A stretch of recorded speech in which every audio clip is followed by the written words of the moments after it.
Bonjour Erwan, Bonjour.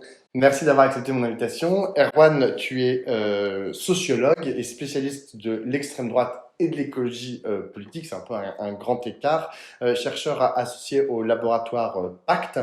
Si je t'ai invité aujourd'hui, c'est pour parler d'Europe Écologie Les Verts, qui va tenir son congrès là sur plusieurs semaines à partir de samedi, hein. Il y a le premier tour, donc il y a plusieurs motions qui s'affrontent, il y en a sept qui s'affrontent. Euh, qu'est-ce que, Comment est-ce que toi, tu juges ce qui est en train de se passer à Europe Écologie Les Verts? Il y a 11 000 adhérents qui vont se prononcer.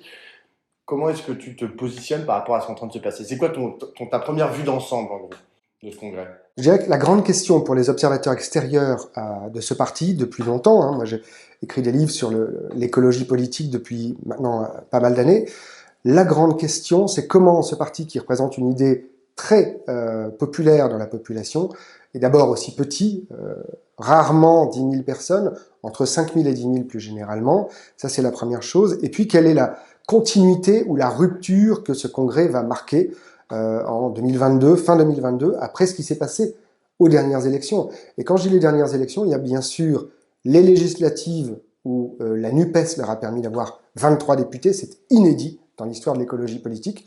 Ils en avaient eu, je crois, 13 ou 14 maximum en 2012, après avoir très bien négocié suite au succès de 2009 d'Europe Écologie. Mais là, c'est vraiment inédit étant donné qu'ils ont fait moins de 5% à la présidentielle, ce qui est normal pour eux, ce qui est habituel, sauf en 2002, le 21 avril, c'est le seul moment où ils font 5%, mais ça a été un échec retentissant, c'est-à-dire que tout le monde s'attendait à ce que les écologistes fassent cette fois, et eux-mêmes, plus de 5%, et donc soient remboursés.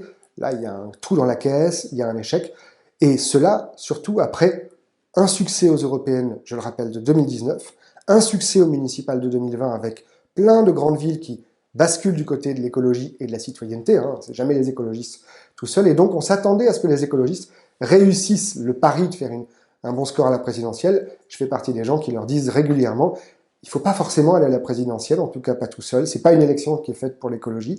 Par contre, les autres élections sont bien plus faites pour les écologistes. Donc là, le Congrès, c'est quelle continuité par rapport à la ligne qui a été défendue jusque-là, notamment par les gens autour de Julien Bayou avec ce que l'on sait et qui lui est arrivé récemment.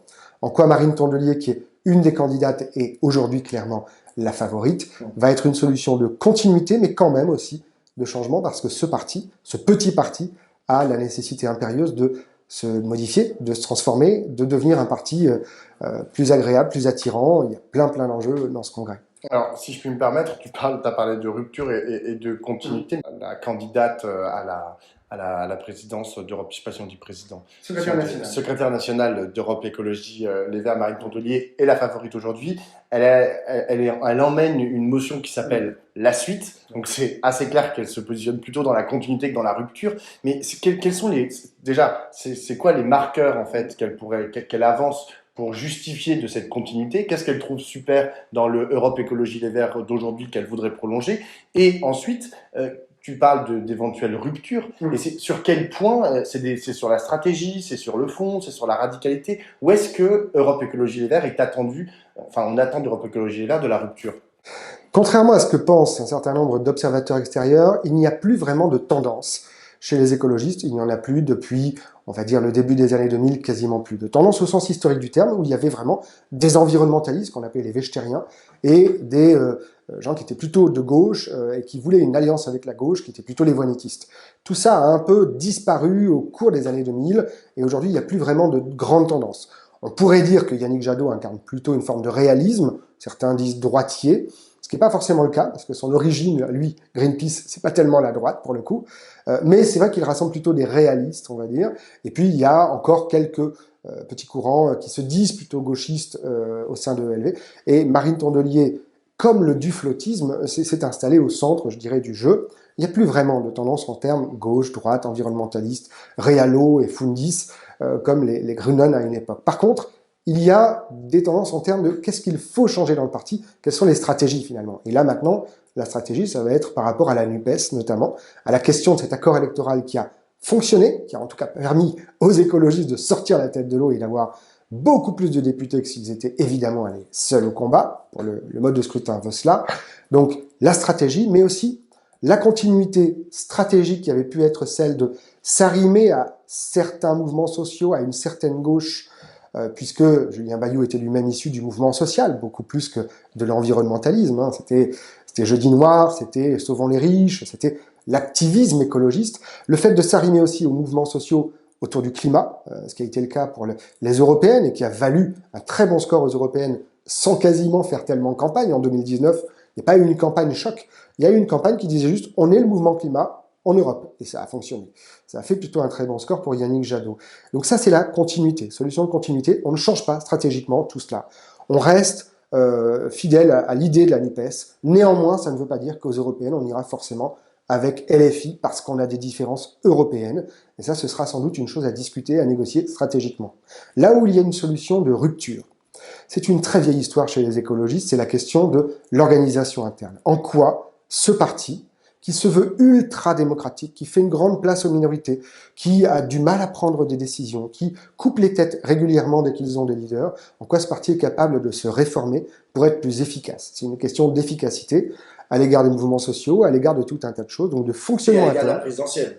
Et à l'égard, alors la présidentielle, elle est loin maintenant, mais en tout cas, des européennes qui viennent, des municipales qui vont suivre, des régionales, c'est-à-dire toutes les élections qui sont très favorables aux écologistes. Et là, c'est vrai qu'on est un certain nombre d'observateurs extérieurs à attendre ce que Marine Tondelier, avec certains maires écologistes, dont Léonore Manconduit, dont d'autres, hein, les maires écologistes, sont plutôt derrière Marine, sur le thème « il va falloir que ce parti soit capable d'écouter les gens qui sont aux affaires et qui ont des choses à apporter au parti, et pas seulement des chefs de tendance qui décrivent le monde depuis Paris et qui donnent des instructions. » Et là, il y a quelque chose qui peut sans doute évoluer, et on va voir comment Marine Tondelier, et ça va se jouer au Congrès parce que ça va se jouer, dans la façon dont elle va agencer sa majorité de deuxième tour. A priori, peu de chances qu'elle gagne au premier tour, surtout avec, vous l'avez dit, cette tendance. Même si elle a dit qu'elle voulait faire plus de 50%. Enfin, c'est passé des rumeurs comme quoi elle a dit « ouais, moi j'aimerais bien faire plus de 50% au premier tour ». Étonnamment, le nombre de signatures qu'elle a réussi à rassembler, le nombre de soutiens qu'elle a, pourrait laisser penser que pour la première fois dans l'histoire des écologistes, des Verts et de LV, on pourrait imaginer une tendance, une motion qui passe au premier tour. Imaginons qu'elle passe au premier tour, auquel cas Marine Tondelier pourra alors faire ce qu'elle a dit dans son texte, c'est-à-dire continuité sur le fond stratégique, les mouvements sociaux, pas trop loin de la gauche, la NUPES était une bonne chose, mais ce n'est pas un tout en soi, et rupture sur le plan de l'organisation du parti pour être beaucoup plus efficace. Et là, quelque part, elle a, quelque chose qu'elle porte, c'est en ça qu'elle a pu être autant, je dirais, suivie par beaucoup de gens, c'est qu'elle a une forme elle incarne, je dirais presque, une forme de courage. Marine Tondelier, elle est surtout connue au sein du parti, certes pour être assez proche de Madame Duflot, Cécile Duflot, elle s'est formée, c'est quelqu'un qui a une tête bien faite, elle est plutôt agréable et elle sait parler dans les médias aussi, mais surtout, elle est celle qui fait face à Marine Le Pen, l'autre, à Hénin-Beaumont et au maire de Hénin-Beaumont depuis des années. Donc c'est pas une arriviste qui va aller se mettre sur une circonscription, se parachuter au départ. Elle reste à Hénin-Beaumont, elle est de là, sa famille est de là, contrairement à Marine Le Pen. Il y a une forme de courage qu'à un moment donné, je pense, les adhérents, les militants écologistes, qui disent toujours que le Front National est un vrai problème, que l'extrême droite est un vrai problème, ne le font que rarement. Elle le fait au jour le jour. Et beaucoup de gens lui reconnaissent cette forme de courage et surtout cette ligne stratégique éventuelle dont je suis, depuis pas mal d'années, en tant que chercheur, un partisan, on va dire, en tout cas je l'écris. Je pense, pour ma part, qu'il y a deux visions du monde qui s'affrontent dans notre société, à savoir l'extrême droite et l'écologie politique. C'est pour ça, vous le rappeliez, que ce sont mes deux sujets d'étude, et que les écologistes ne l'ont jamais pris au sérieux, le fait qu'ils étaient en réalité la vision du monde, la social-écologie, disons pour faire rapide, ou l'écologisme, était une vision du monde, tout comme le néofascisme, le fascisme contemporain, les différents fascismes contemporains, contrairement par exemple au libéralisme, au socialisme qui ont un peu vécu au 19e et au 20e siècle. Voilà. Et là, Marine, avec d'autres, pourrait éventuellement proposer des initiatives de réflexion avec la société, en lien avec la société, qui pourraient être en rupture avec ce qui se faisait chez les écologistes jusque-là. J'entends ce que tu dis, mais j'avoue que lorsque moi, je regarde les différentes listes les différentes motions qui sont proposées à ce congrès, je vois ce que ça veut dire, comme tu l'as rappelé, comme enjeu quant au parti lui-même et quant à son fonctionnement. Mais il y a aussi la question, lorsque tu prends d'un côté Julien Bayou, de l'autre Yannick Jadot, et puis en troisième lieu Sandrine Rousseau, hein, qui chacun soutiennent des motions différentes avec plus ou moins de proximité et d'engagement. Il y a aussi un rapport à la radicalité, c'est-à-dire est-ce que ce qu'on doit proposer comme vision du monde aux Français et aux Françaises, est-ce qu'on doit le faire de façon, c'est-à-dire être droit dans ses bottes et dire maintenant c'est comme ça et puis ça ne sera pas autrement, ou est-ce que on doit ménager la chèvre et le chou et dire bon en fait il y a une réalité sociale, il y a une réalité de pratique et donc du coup mettre un peu de l'eau dans le vin de ce qu'on imagine être pourtant le mieux pour la France et pour l'écologie politique. Est-ce que cette vision pour différencier aussi les différentes motions et les différents courants à Europe Écologie Les Verts, est-ce que tu trouves qu'elle est pertinente? Elle est pertinente tant que les écologistes ne sont au pouvoir nulle part. Elle est pertinente tant que l'écologie reste, je dirais, une écologie de façade, une écologie je dirais, de parole. Une écologie qui dit qu'il faudrait faire, mais qui n'a pas à faire. Tant qu'on est parlementaire et puis c'est tout, et qu'on n'est pas au pouvoir, ni dans des villes, ni dans des régions, ni nulle part, on peut tout à fait être dans la radicalité éventuelle. Là, ce qui a un peu changé, c'est qu'il y a une dizaine de villes qui sont écologistes. Une dizaine de grandes villes, veux-je dire. En fait, il y en a plusieurs centaines. Avec des maires de villes de 20 000 habitants, il y en a plusieurs centaines aujourd'hui. Cette écologie-là, que j'avais appelée il y a longtemps l'écologie municipale, elle a aussi permis aux écologistes de se dire qu'est-ce qui est crédible dans ce qu'on raconte au jour le jour pour les gens dans leur vie quotidienne. Et c'est bien joli de dire nous allons tout changer demain matin parce que c'est ça qu'il faut faire. Sauf que quand on est aux manettes d'une ville, d'une grande ville comme Lyon, Strasbourg, Bordeaux, Grenoble, Tours, Poitiers, etc., Besançon et autres, ou bien quand on est très proche, comme à Marseille, les écologistes sont quand même très embarqués à Marseille, on se rend compte qu'en réalité, il faut de la stratégie, il faut être intelligent, il faut emmener les gens avec soi. Il ne faut pas dire c'est nous qui avons raison et puis c'est tout, et on a raison depuis longtemps, parce que ça c'est ce qu'on reproche aux écologistes tout le temps, c'est que c'est des gens très imbus d'eux-mêmes, qui pensent comme ils ont découvert une vérité avec un grand V, une sorte de foi, ces néo-convertis sont extrêmement radicaux. Sauf que cette radicalité, elle sert à quoi exactement? Je ne vise personne, je dis juste qu'il y a des radicalités qui ne sont juste pas applicables avec les gens, les vrais gens, dans la vraie vie, ni dans les villes, ni dans les régions, ni ailleurs. Et cette radicalité, elle porte plutôt tort, puisque elle nous dit en gros, attention, tout va très très très très mal, et les gens en ont quand même bien conscience, 80% des Français sont d'accord avec le fait que l'environnement est un véritable problème, et c'est leur principale préoccupation avec le pouvoir d'achat. Donc là-dessus, c'est gagné, l'opinion, elle est gagnée à la cause écologiste. Le problème maintenant, c'est de passer aux travaux pratiques, aux comportements et aux attitudes politiques. Et ça, les écologistes sont donneurs de leçons, sont en général rejetés à cause de cela, à cause de cette attitude de y a qu'à faucon, comme on dit souvent. Et je dirais que le fait qu'il y ait des maires écologistes, s'ils s'impliquent un peu plus que ça n'a été le cas jusqu'ici dans la vie du parti, dans la façon dont le parti parle à la société, eh bien, ils apporteront aussi ces éléments, je dirais, de réalisme. Non pas réalo, on peut rien faire, au contraire, on peut faire des choses, mais avec les gens, pas contre eux, pas en chambre, pas juste nous dans notre conseil fédéral à Paris une fois de temps en temps. Ça, c'est la première chose. La deuxième chose, c'est que médiatiquement, l'écologie est régulièrement utilisée par des gens qui n'aiment pas l'écologie. Elle est utilisée parce que les médias, certains médias, s'amusent énormément à diviser les écologistes, à inventer des clivages qui n'existent pas. Je dis souvent, l'extrême droite, il y a de vrais clivages. Les néo-païens et les catho-traditionalistes ne peuvent pas s'entendre, vraiment. Et pourtant, ils parlent ensemble, et ils sont derrière Marine Le Pen, ou en tout cas, même quand Zemmour se présente, il revient au deuxième tour. Mais chez les écologistes, il n'y a pas ces clivages, ou très très peu. Il n'y a aucun écologiste qui est deep écologie en France, aucun. Ça n'existe pas. Les anti-humanistes, il n'y en a pas. Donc, il y a plein de gens qui créent des clivages qui n'existent pas au sein du parti et de la société des écologistes, et les écologistes, parfois, sont tentés, malheureusement, certaines, de créer des clivages sur les priorités, la priorisation de certaines choses. On peut penser à plein de choses. Est-ce que c'est d'abord le nucléaire qui est l'ennemi? Est-ce que c'est le patriarcat? Est-ce que c'est le capitalisme? Et il y a certaines personnes qui disent non, c'est ça la priorité absolue. Eh bien, l'écologie, c'est la prise en compte de l'ensemble, normalement. Donc, c'est aussi le rôle du parti de rappeler que toute personne qui dit c'est uniquement ça la priorité et uniquement ça, quelque part, elle risque d'avoir de mauvaises surprises.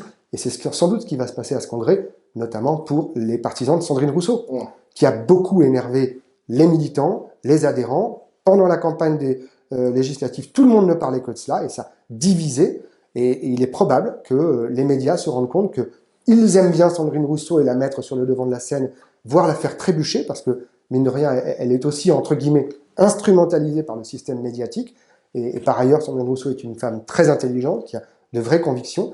Elle peut aussi être instrumentalisée, elle comme d'autres, et qu'au sein du parti, ça peut lui valoir éventuellement des déboires en termes de vote militant. Et vous l'avez noté, hein, aucune des personnalités dont on parle dans les médias n'est à la tête d'une motion cette fois. Aucune. Et c'est aussi quelque chose qui permet éventuellement de calmer un peu le jeu. C'est-à-dire que c'est plus un combat de chefs. Les chefs sont en dehors du parti. Même les maires, ils restent en dehors. Ils font ce qu'ils ont à faire. Et ce sont d'autres personnes qui agitent les motions internes, mais ça ne créera pas un grand raout ou une grande dissension entre eux.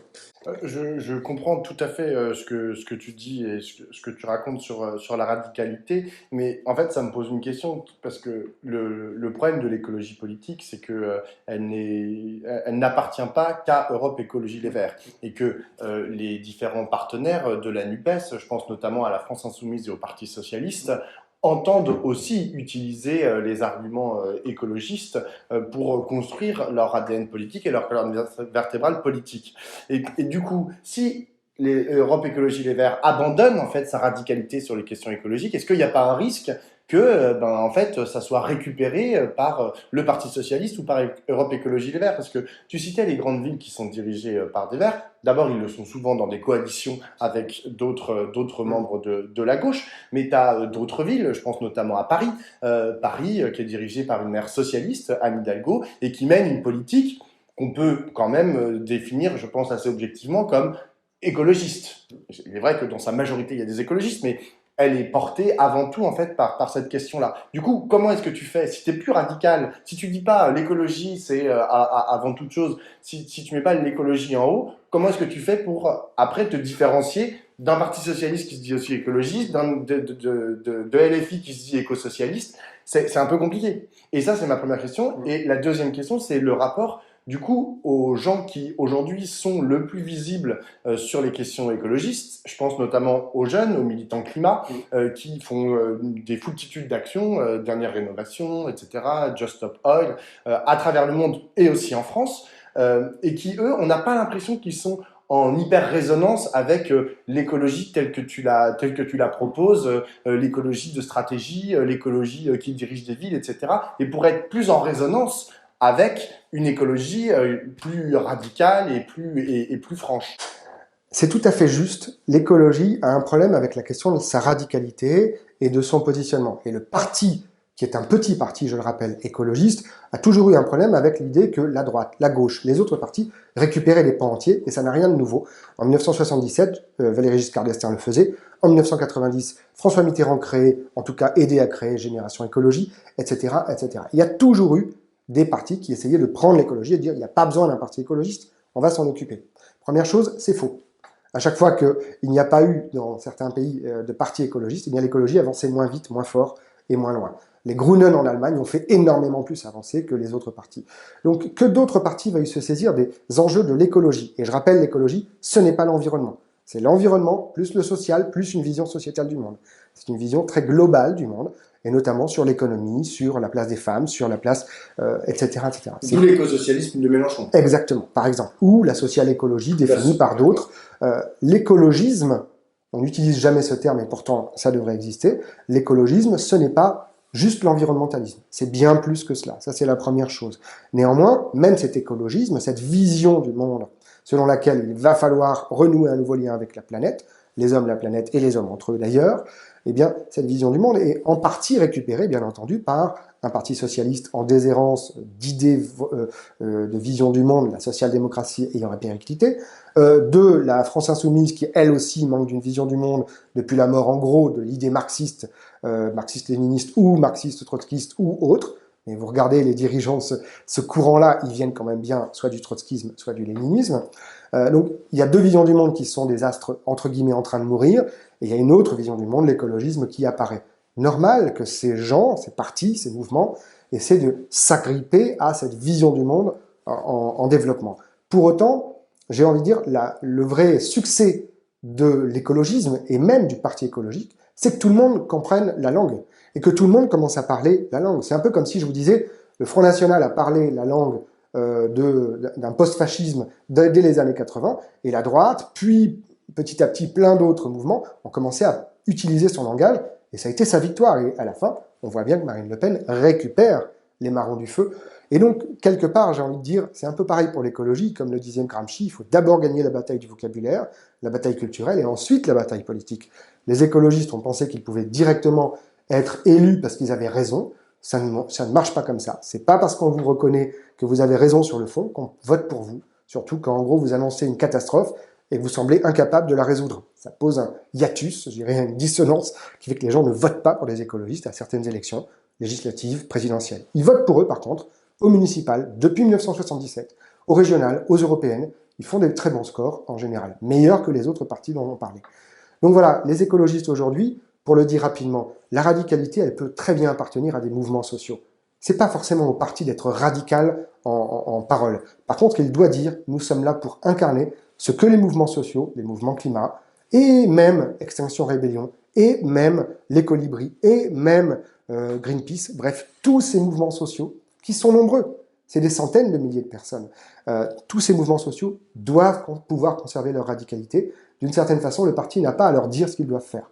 Il doit juste observer et retranscrire cela quand il est en capacité de le faire dans le champ partisan politique, et notamment quand il prend des villes. C'est-à-dire qu'à Grenoble, par exemple, bien, Alternativa est beaucoup plus bienvenue à Grenoble que à Toulouse ou à Montpellier ou dans d'autres villes de France, je ne sais plus lesquelles. En tout cas, à Grenoble avec Éric Piolle, et bien sûr que tous ces mouvements, on trouve une résonance plus forte.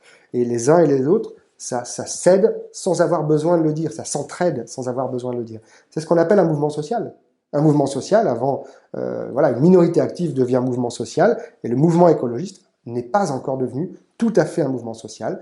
Il y a un tout petit parti, il y a plein d'ONG, il y a plein d'associations, il y a plein de gens qui veulent être écologistes, qui ne savent pas comment. Et là, on peut dire qu'il y a un petit problème, c'est que le parti, habituellement, dans l'acception habituelle du parti, ont formé des militants. Les écologistes ne l'ont pas fait, les socialistes ne le font plus. La France Insoumise semble vouloir le faire à nouveau.